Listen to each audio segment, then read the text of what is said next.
Os arcanos maiores e os seus significados. Vamos lá, em síntese, são 22 arcanos maiores. Eu já cheguei a comentar com vocês que os arcanos maiores, eles trazem a representatividade da energia central do jogo. Então, a primeira tiragem que eu faço sempre é com um arcano maior. Depois eu complemento a informação com um ou mais arcanos menores. Vai depender do modelo de tiragem que eu estiver fazendo, do tema, enfim, varia muito. Mas a primeira energia tirada é do arcano maior. Por quê? É a energia macro, é a energia do universo, a que está reverberando sobre aquele tema que está sendo trazido à mesa. Então é importante a gente entender, em termos universais, como que está aquele campo energético. E quem faz essa leitura, quem traz essa informação para a mesa, são os arcanos maiores. Então nós temos aí 22 arcanos. E eu começo o vídeo com o enforcado.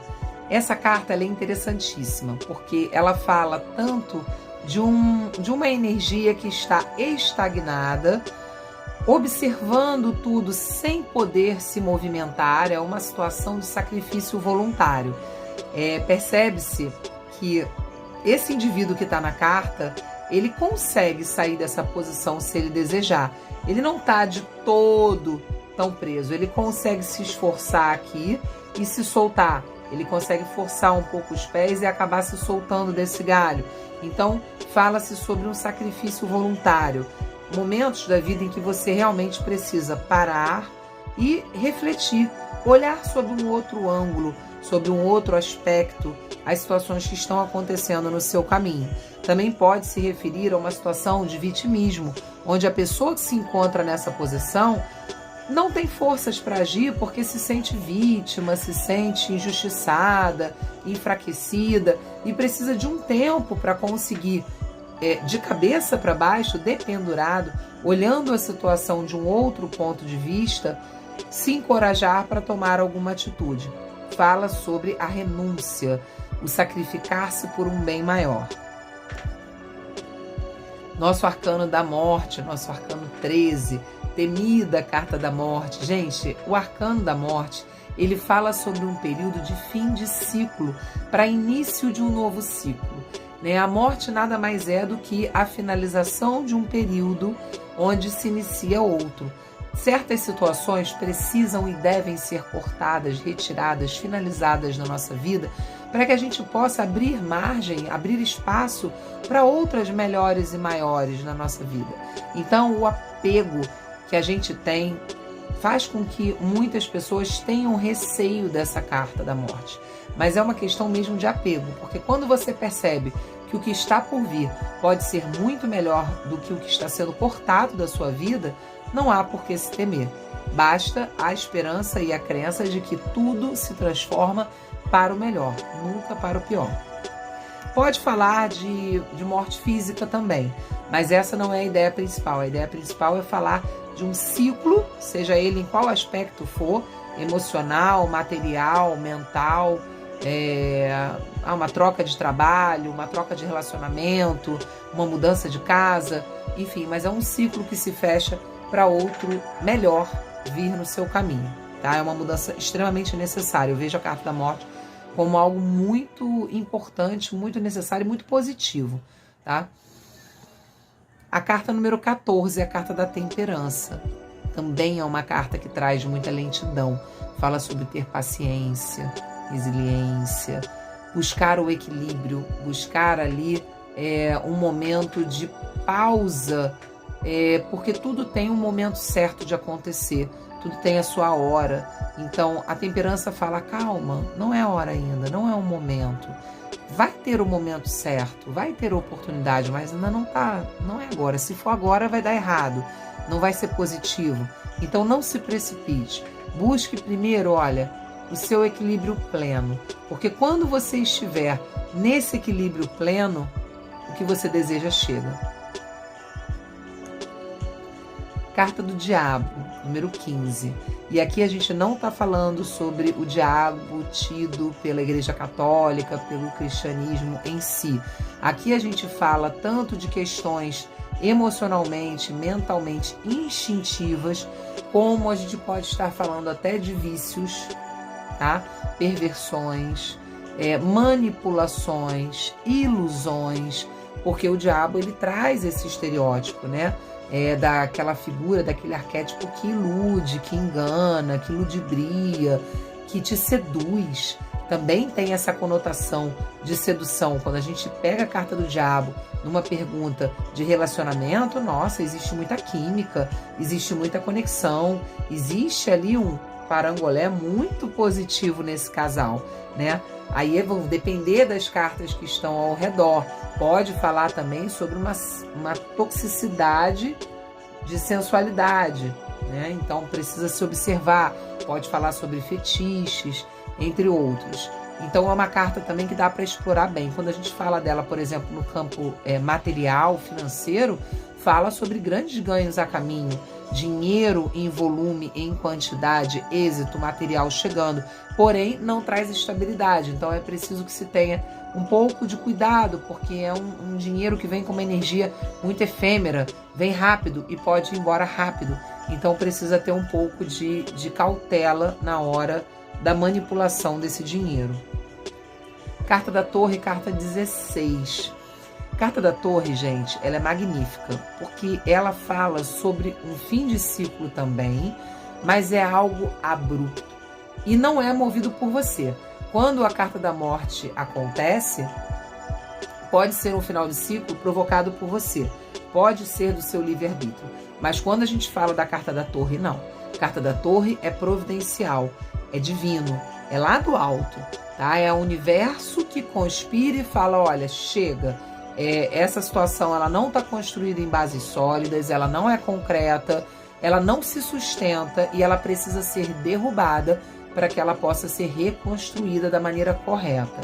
Então, é um momento de muita tensão, de muito alarde, é uma carta realmente tensa, porque ela acontece é uma mudança que acontece de forma abrupta, traz consequências ali que você não consegue controlar.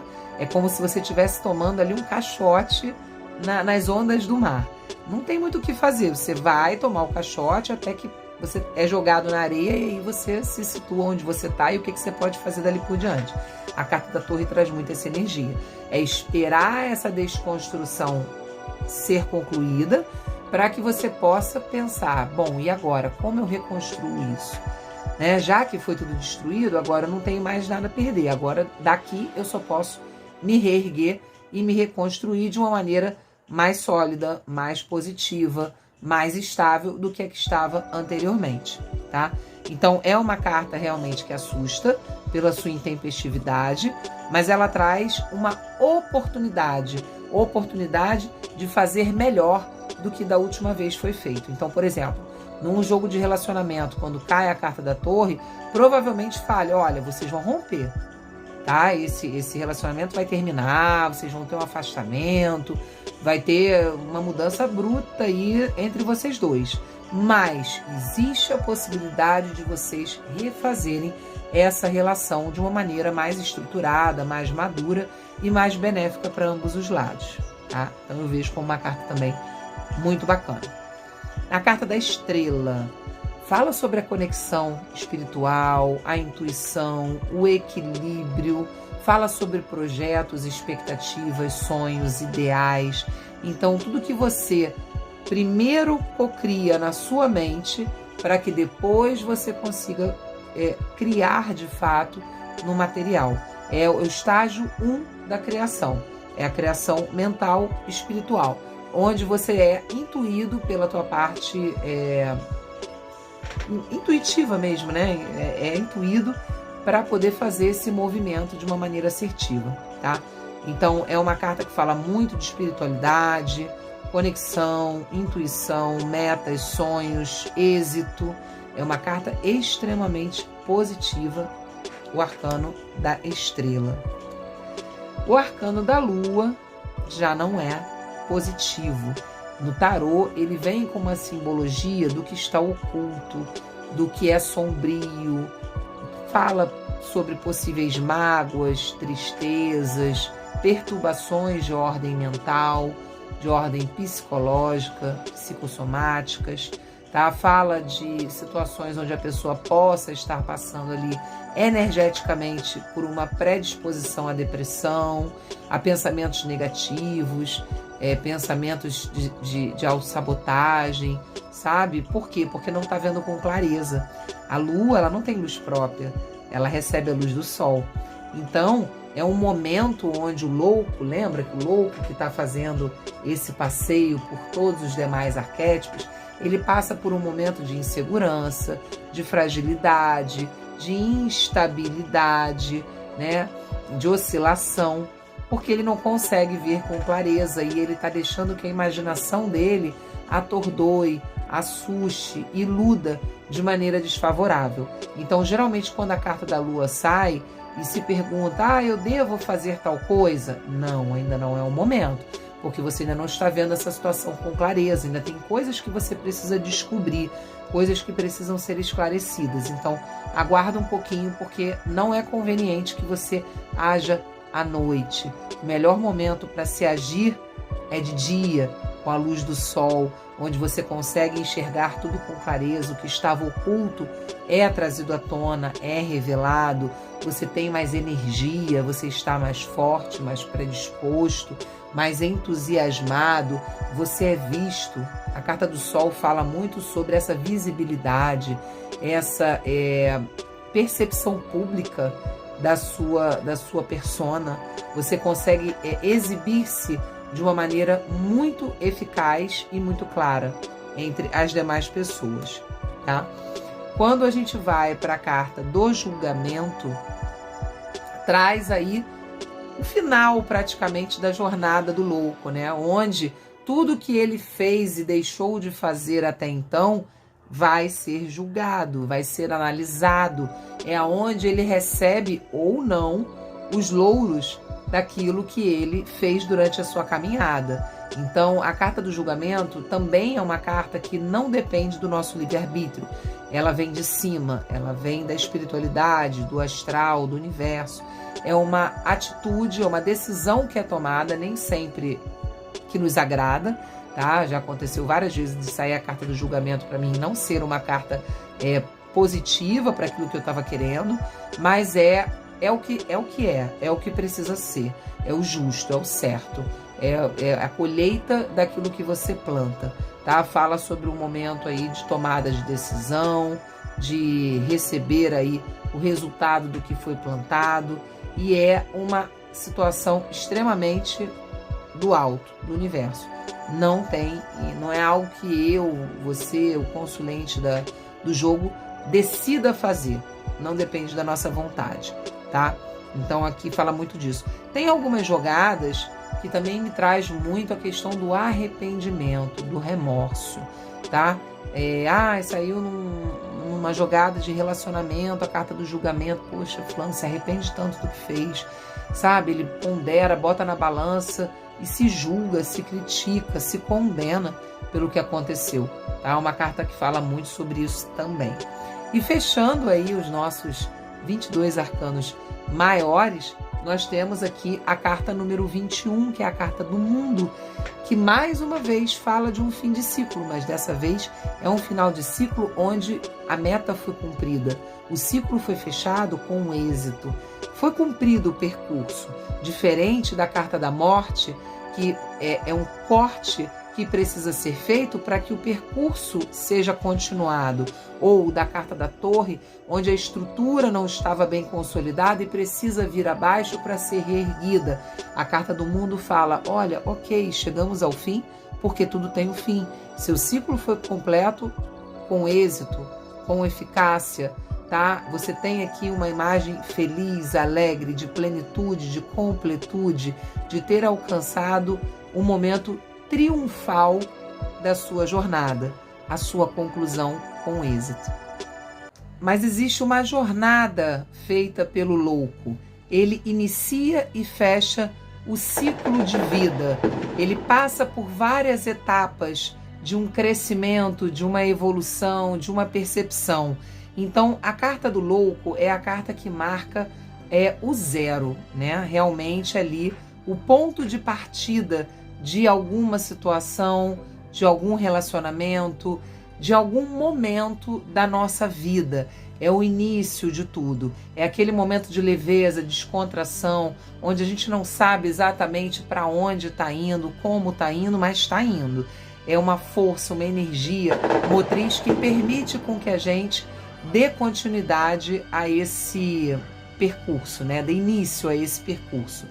A carta número 1 é a carta do mago, que vem dando continuidade a esse início dessa trajetória, só que agora com algum conhecimento. É como se você já tivesse ali todas as ferramentas necessárias, os conhecimentos espirituais e materiais necessários para que você possa embarcar nessa aventura com mais propriedade, com mais embasamento.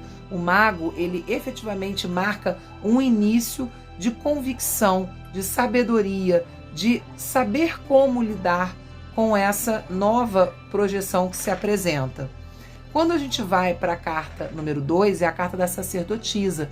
Fala de uma pequena pausa, um momento onde você precisa se aprofundar um pouco mais, estudar, conhecer. Não é muito o momento propício para falar, trocar, repassar informações. É um momento de maior reclusão, onde você se predispõe mais a observar o que está acontecendo ao seu redor do que propriamente a falar. É um estudo, é um mergulho no seu inconsciente, na sua intuição, no seu lado oculto, no seu lado espiritual.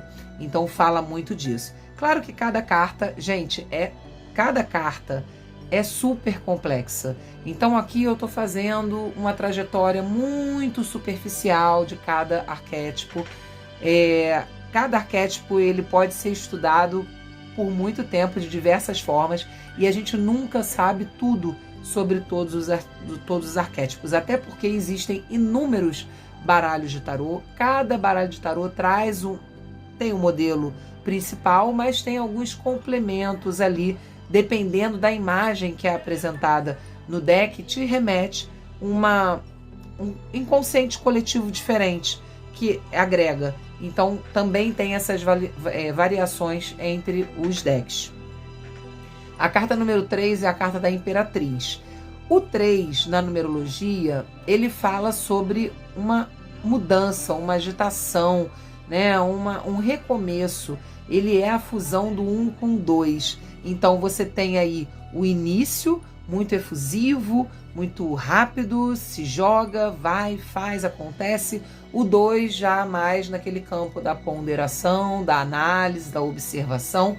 E o 3 já vem trazendo uma energia criativa, fecunda, capaz de conseguir planejar e colocar em prática alguns acontecimentos, alguns projetos mais específicos. Então é um momento onde você já passou pela etapa da ideia súbita, né, daquela explosão de quem quer fazer para ontem, já passou pela fase do não, calma, deixa eu reavaliar, deixa eu pensar melhor, vamos estudar isso com mais profundidade. E aí você começa efetivamente a implementar, a gestar essa nova ideia que surge. A carta 4 é a carta do Imperador. Voltando aí à numerologia, o 4, ele traz a base, traz o alicerce, traz o que é estruturado, metódico. E o Imperador, ele realmente é a persona no tarô que traz a segurança, a convicção, tem uma postura altiva, firme de quem sabe o que faz, como e quando faz. E também traz um pouco de resistência, um pouco de arrogância, justamente por ele saber que detém todo esse conhecimento. Mas é uma carta que, no seu aspecto geral, fala muito de estabilidade, fala de um equilíbrio, de um momento de firmeza e solidez na vida do consulente. Quando nós vamos para a carta número 5, o Hierofante ou o Papa no tarô tradicional, a gente tem aí algumas abordagens. Uma delas fala sobre o contato com a espiritualidade, outra fala sobre o conhecimento mais profundo, a diplomacia de se resolver conflitos, de tentar, através de reuniões, de conversas, do verbal mesmo, um entendimento, um acordo, um posicionamento que seja bom para todos os lados. É uma carta que traz muita seriedade, lealdade, convicção. Quando a gente está falando sobre relacionamento e sai a carta do Papa, né? Ah, a pessoa é fiel? Sim, a pessoa é fiel, é o Papa, é fiel. Pode ser um pouco hipócrita, mas é fiel. Então a gente tem algumas questões aí peculiares de cada arquétipo, bem interessantes.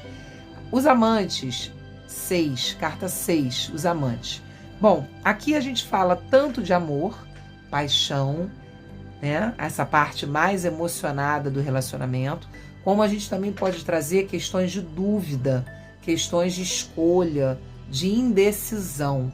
Então, traz muito essa dualidade de informação dependendo das cartas que estão ao redor. Pode estar mais voltado a um momento de amor, de paixão, ou até mesmo dúvida. Pode se tratar também de um triângulo amoroso, dependendo do contexto das cartas que caem. Tudo é muito subjetivo, vai depender muito do contexto, do tema e da forma como as cartas se distribuem na mesa. Número 7, a carta do carro. Já mostra o louco, né? O nosso personagem que está passando por todas essas transformações em movimento, se deslocando, saindo daquela inércia, né, lá do imperador, daquela zona de conforto do imperador, passando por uma ressignificação espiritual muito grande e começando a se movimentar, tomar atitudes, escolher, né? Porque quando a gente vai para os amantes, é o impasse, é a dúvida. O que eu vou fazer agora? Mas quando você vai para a carta do carro, é você tomando as rédeas da sua vida e escolhendo um posicionamento, escolhendo um caminho, agindo efetivamente. Não só decidindo mentalmente, mas agindo de fato.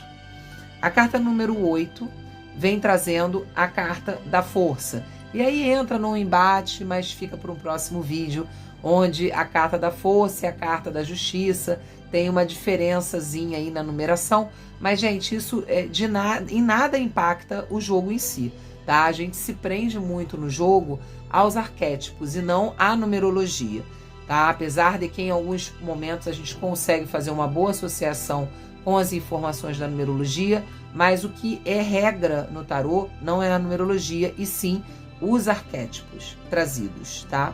Aqueles estereotipos do nosso inconsciente coletivo. A carta da força é muito interessante. Eu vou deixar ela aqui para vocês poderem perceber. Ela vem mostrando uma mulher, né, de aspecto delicado, conduzindo um leão, né, um animal selvagem, com um suave toque das suas mãos sob seu queixo. Então, fala sobre a sutileza, a inteligência emocional de se resolver um conflito, um problema, a força da inteligência, de ser diplomático, de ser astuto e sutil ao mesmo tempo. Fala sobre a força feminina também, não precisar o falar alto, mas sim o falar firme, o posicionar-se de maneira mais firme mesmo, mais incisiva, mas não agressiva. Pode perceber que não há agressividade na imagem, há sutileza, a delicadeza. E o leão aceita o sugestionamento dessa moça e a acompanha, faz o percurso que ela está orientando, conduzindo ele a percorrer. Atrás desse deck em específico, né, que é o tarô das bruxas, tem um ciclone lá atrás. E você pode perceber que ela, com o apontar da sua varinha mágica, consegue deter esse ciclone. Ela não acaba com o ciclone ele se mantém lá, mas ela consegue manter uma distância de segurança entre o ciclone e ela. E assim ela consegue percorrer o caminho que ela precisa, acompanhada da fera que traz segurança a ela sem oferecer perigo, porque é ela que está no comando, e se distanciando cada vez mais de uma situação de perigo trazida por esse ciclone. Então, assim, dá pra gente explorar inúmeros detalhes da carta. Como eu disse, eu tô trazendo aqui apenas uma simbologia mais superficial, tá, gente? Bem superficial. A carta 9 vem trazendo aqui a figura do eremita, né? Aqui é a eremita, porque é o tarô da bruxa, mas no tarô tradicional o eremita, que é uma carta que fala sobre lentidão, pausa, reflexão, uma viagem no seu interior, mas é uma carta que, dependendo do contexto, como eu disse, eu vou conseguir um emprego logo, sai a carta do eremita. Não, você ainda precisa se preparar melhor, de repente você vai precisar fazer um curso, você vai precisar de um autoconhecimento mais aprofundado para que chegue o momento adequado de você se recolocar no mercado de trabalho. Então a carta do eremita é um senhor, é um ancião que anda bem lentamente, sem pressa, porque ele está ali ressignificando cada passo, cada momento. Ele está mais preocupado com o desenvolvimento interior dele do que em chegar em algum lugar com velocidade, tá? Então é uma carta também muito interessante quando sai numa jogada, principalmente quando fala sobre pressa de algo. Não tenha pressa, porque não tende a acontecer rapidamente. A carta 10 é a carta da roda da fortuna, que vem trazendo aí um aspecto muito interessante. Até no tarô mitológico fala sobre as moiras, né? Que ficam tecendo ali o destino, enfim, muito interessante o tema. A vida, ela não é estática, a vida, ela é uma roda gigante. Tem momentos que a gente está no alto, tem momentos que a gente está lá embaixo. Então são adversidades, são mudanças da vida mesmo, né, do destino, que são trazidos para a gente, sobre os quais a gente não tem controle, e a gente precisa se adaptar rapidamente. Tá? Então vem falando de que nada é estático, nada é definitivo. Hoje uma coisa que está acontecendo de ruim com você, amanhã pode vir a te trazer algo positivo e vice-versa. Então essa carta isoladamente, sem nenhuma outra ao lado, para que a gente possa identificar se é uma mudança positiva ou negativa, ela fala apenas de uma mudança abrupta que independe da sua vontade. Carta da Justiça. Carta 11. Aqui eu comentei, né, que dependendo do deck muda de posição com a carta da Força.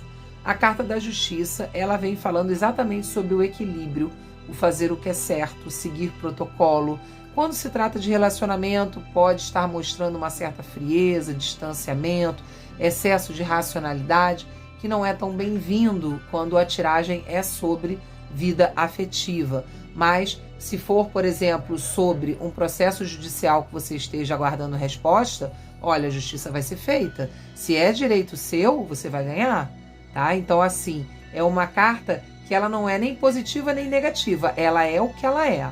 Ela é o justo, ela é o certo. Ela traz o equilíbrio para aquela situação, doa quem doer. Então, também é uma carta muito interessante de ser explorada. Hoje eu fico por aqui. Fizemos a leitura de 11 cartas dos arcanos maiores, as energias macro de uma jogada, e eu volto num próximo vídeo para falar sobre os outros 11 arcanos maiores, né, do nosso tarô. Gratidão.